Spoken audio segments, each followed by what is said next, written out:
Hi everyone, now I will talk about my SIA final project, Wangtong section of Zhenguan Expressway development. At first, I will talk about some background of this project. The main line of the project starts near the Sichuan to Shanxi provincial border in Liping, Tongjiang, Bazhong, and connects with the Shanxi province, passes through Changping, Nixi, Yong'an, and ends in Bazhong, connects Zhenba to the starting points of Wangping to Tongjiang of Guang'an Expressway, and simultaneously builds Langhekou branch line. The total length of the road is 61 kilometers, and it adopts the standard construction of a two-way four-lane expressway.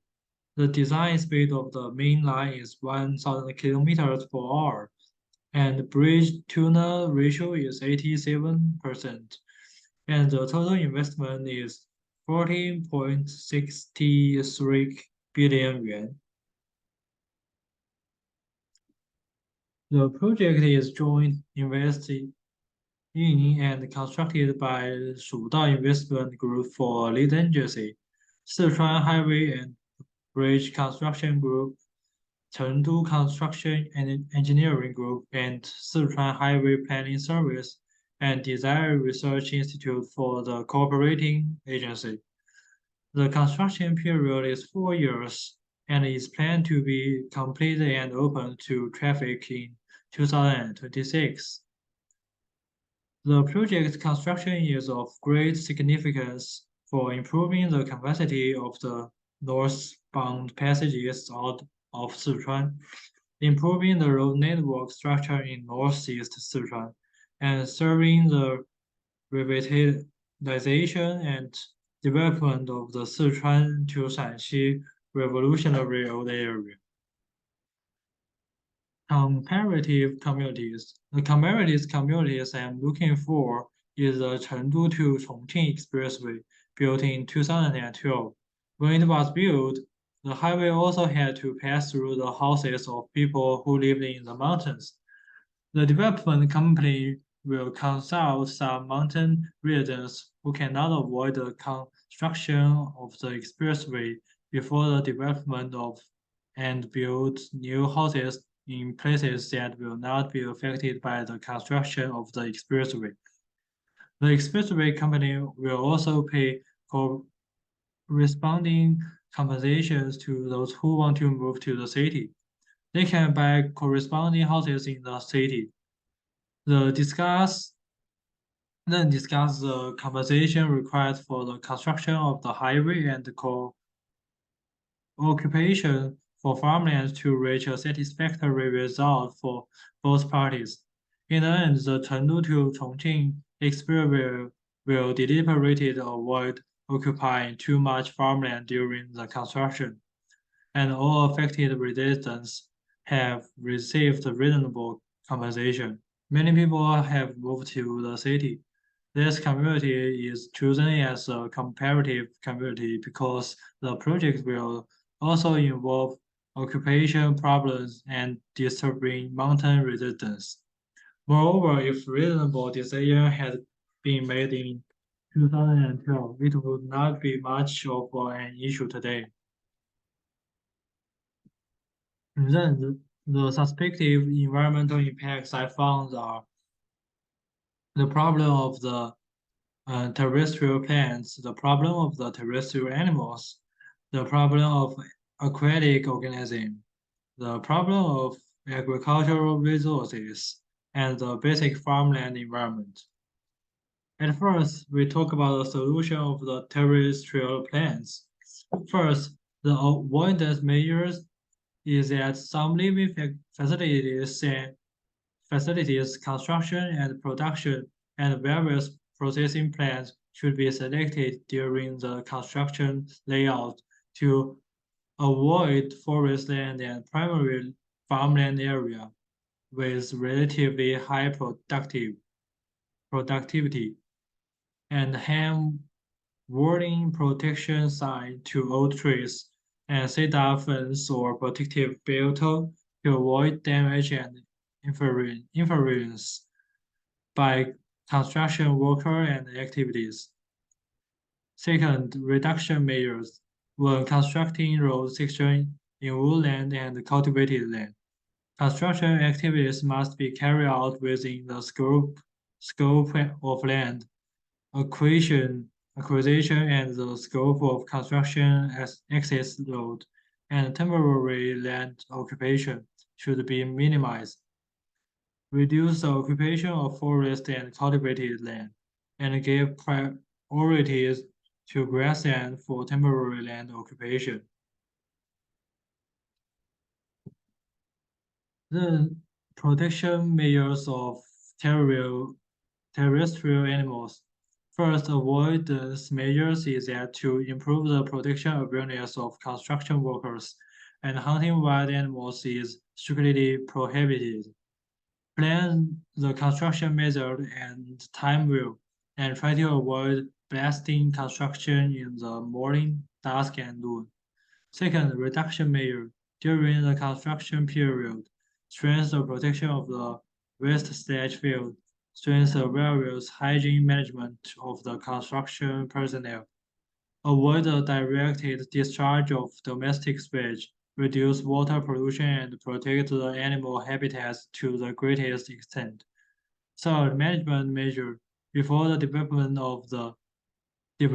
and construction of the project, the pre-construction planning work should be done as far as possible. During the construction period, the protection of the spoil yard should be strengthened. The management of domestic sewage discharge by construction personnel should be strengthened, and the water pollution should be reduced. The aquatic life protection measures. First, construction optimization and breeding season avoid measures. Since the spawning period of most fishes is from February to April, the peak spawning period is from February to March. In order to reduce the impact of engineering construction on fish, the construction period, such as pier foundation excavation close to the water area, should be optimized, and it should be arranged from November to January of the following year. The rest of the project should avoid construction at night during the construction period from February to April. During the day, high noise equipment, especially excavators, should be equipped with noise reduction and sound insulation facilities and arranged in the construction area far away from the river. Second, strengthen the goal of cross-river environmental protection. They should actively communicate and cooperate with local fisheries law enforcement departments to strengthen the crackdown on illegal fishing along the river. Except for necessary engineering excavation, it is forbidden to damage the eco natural ecological environment of the river in the protected area and to discharge untreated wastewater directly into the water. The agricultural resources protection measures is at first make reasonable planning, do a good job in a vertical transfer of earth and stone, and reduce temporary land occupation. Second, the proposed project will occupy part of farmland. After the completion of project, part of the temporary land and the land for the waste dump should be recultivated in time to reduce occupation of the cultivated land. At the same time, the land acquisition, compensation, and resettlement policy should be effectively implemented.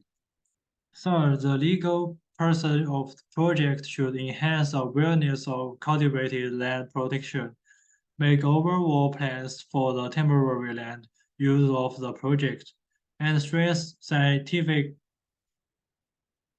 guidance. The supervision unit should strengthen the supervision of the land occupation during the construction process, and the legal person of the project should conduct a comprehensive inspection of the land use and restoration when organizing the handover and acceptance. Final, for the basic farmland environmental protection plan. First, the timely recultivation. After the construction, the stripped surface mellow soil shall be backfilled in the surrounding temporary land recultivation area. Second, set up irrigation and drainage system. The drainage and irrigation system should be set up when the construction site and soil ground are recultivated, and the existing drainage system should be connected. Soil improvement. First, take engineering or biological measures to protect the soil so that the soil loss is controlled within the allowable loss range. And then plant leguminous green manure or apply more farmyard manure to improve the soil. Tendy management. After the land is recultivated, tendy management must be carried out, and management and protection are carried out by token measures as such as losing the soil, irrigation, fertilization, tiller removal, and pruning. That's all. Thank you.